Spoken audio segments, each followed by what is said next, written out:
So you think you're being gaslighted? If so, you deserve better than their mind games. Imagine the energy you could have if you were not mentally and emotionally exhausted by these mind games of gaslighting, of triangulation, of constant competition with their other sources of narcissistic supply. Imagine what you could manifest if you had that energy for yourself and your dreams and your goals and your other support networks. A person who manufactures chaos in your life, who deliberately does things to upset you and then blames you for reacting in a legitimate manner to their illegitimate abuse, is a manipulator. They want to rent space inside of your head and they want to control you. So imagine what it would be like to let go of the mental exhaustion, to stop competing with other sources of narcissistic supply, to take yourself out of the competition altogether. To know that you are truly irreplaceable, unique, and you don't need the narcissist's validation. You don't need the psychopath's words of affirmation. You can give that all to yourself. You can manifest the life of your dreams. You deserve to manifest the life of your dreams. You deserve to accomplish your goals. You deserve to have genuine friendships and relationships. You deserve to have authentic people who look out for your best interest in your life. People who don't toy with your emotions, or stage pity ploys, or give excuses so that you rationalize their abusive, deplorable behavior.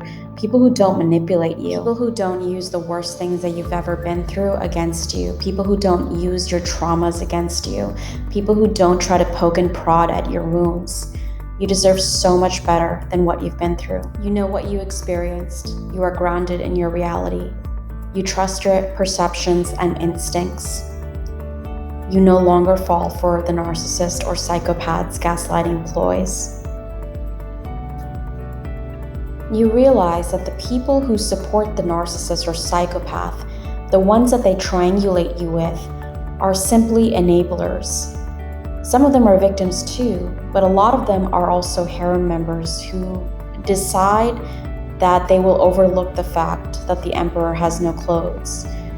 And remember the fact that the narcissist will try to depict you as crazy to their harem members in order to downgrade your credibility, in order to make you believe that you really are the crazy one, that your perspective isn't valid. But it doesn't matter what kind of impression management the narcissist or psychopath attempts to succeed in. At the end of the day, you know the truth. And the fact of the matter is, even Hitler had his supporters. Cult leaders have their own supporters. It doesn't make your perspective or your reality less valid. What you experienced was real. Your perceptions are valid. Your emotions were valid. And you deserve to know the truth and to stay grounded in your truth. You deserve to resist the narcissist or psychopath's gaslighting. Allow yourself to notice the discrepancies. Allow yourself to uncover the falsehoods. Even if it's just internally, you don't have to engage with the narcissist or psychopath to do this. In fact, it's encouraged that you do not, because they will just attempt to further gaslight you. They will just rage at you and spread even more lies about you. It's a matter of slowly but surely dismantling your own cognitive dissonance, to reality check, to realize what has been done to you, to think factually about what actually happened, and to understand how the narcissist has warped your reality, has distorted your perceptions of them, has made themselves to be the victim in a reality that they've created where, in fact, they're actually the aggressor, but they've convinced you that they are the victim of your control tactics, your interrogations, or whatever else they may use to depict you as someone who is trying to control them, when in fact, you may be, in a very polite way, asking them to take accountability for their actions. And they will not do that.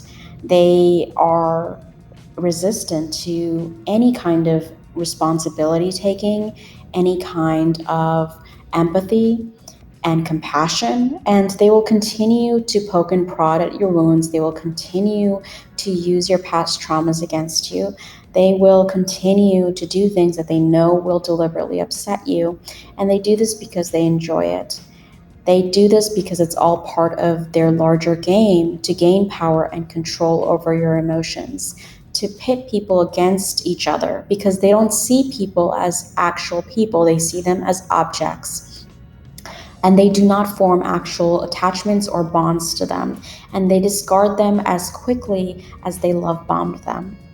To them, other people are simply pawns in their game, chess pieces to be played with and toyed with and discarded when no longer needed. They might hoover you when they need you again, but until then, they are off to groom new supply. And realizing this reality allows you to understand that it has nothing to do with your worth as a person.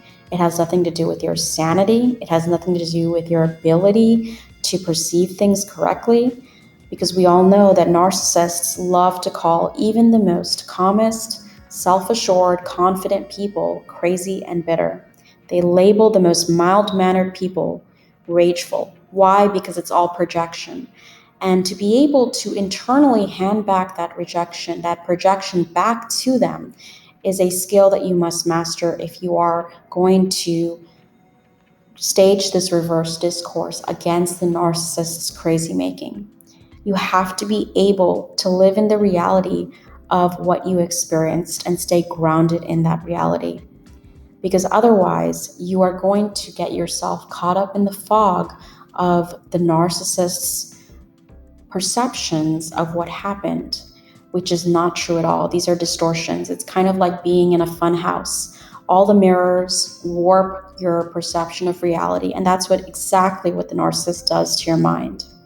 Narcissists and psychopaths have a unique skill for distorting reality to funhouse warped distortions of the truth.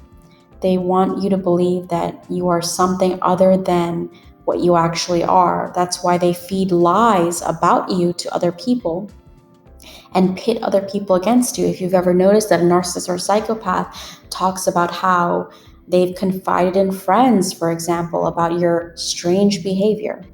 Now, that strange behavior might just consist of you asking for some sort of accountability for their crazy actions. But the narcissist or psychopath is going to depict you as someone who is controlling or bitter or hateful or vengeful. When you try to, in any way, peacefully navigate conflict or bring any kind of accountability to them. And they do this because they want to avoid being seen as who they truly are. Because you see who they are. You are very discerning. You may be a highly sensitive person, actually, who is more discerning than the average person and who can see through the lies, who has this razor sharp intuition about what's actually happening beneath the surface of the narcissist or psychopath's charming false mask. You might even pick up on it earlier than other people do. But the problem with highly sensitive people is that they tend to be told that they're too sensitive all their lives, so they gaslight themselves into believing that what they experienced was not real. Now, when that kind of self-gaslighting happens, you are more prone to being manipulated by these types of predators. And it's not your fault. It's simply a matter of conditioning, and you have to uncondition yourself in order to see through the distortions, in order to get out of those funhouse warped perceptions of yourself and your reality, in order to reality check, in order to gain a support network, in order to reclaim your power, in order to manifest your dreams. And the ability to manifest your dreams does rely on your ability to get free of that mental exhaustion, because when you no longer have energy and you're so depleted from the narcissist or psychopath's crazy making that you can't even invest in any of your goals or your dreams or your friendships or your healthy relationships, then of course you're going to be unable to actually create what you want to create in life. So channel all of that energy, including the anger and the frustration you might feel, into your goals, your dreams, your self-care, your needs. Make yourself a priority. Make your mental health a priority. Make your safety a priority. And slowly but surely detach from this trauma bond that has been created by these biochemical highs and lows from the crazy making with a narcissist or psychopath. I hope these affirmations have helped you. I hope these reflections have helped you to stay grounded in your reality, to remember that the gaslighting of a narcissist or psychopath, their smear campaigns, their triangulation, their projections, their malignant envy, their sabotage of you, their falsehoods and the lies that they spread about you, all of these things are distortions. And you can ground yourself back into the reality of who you truly are and what reality is for you and what you have experienced, because your emotions are valid, your perceptions are valid. What you experienced was real, and you deserve to heal.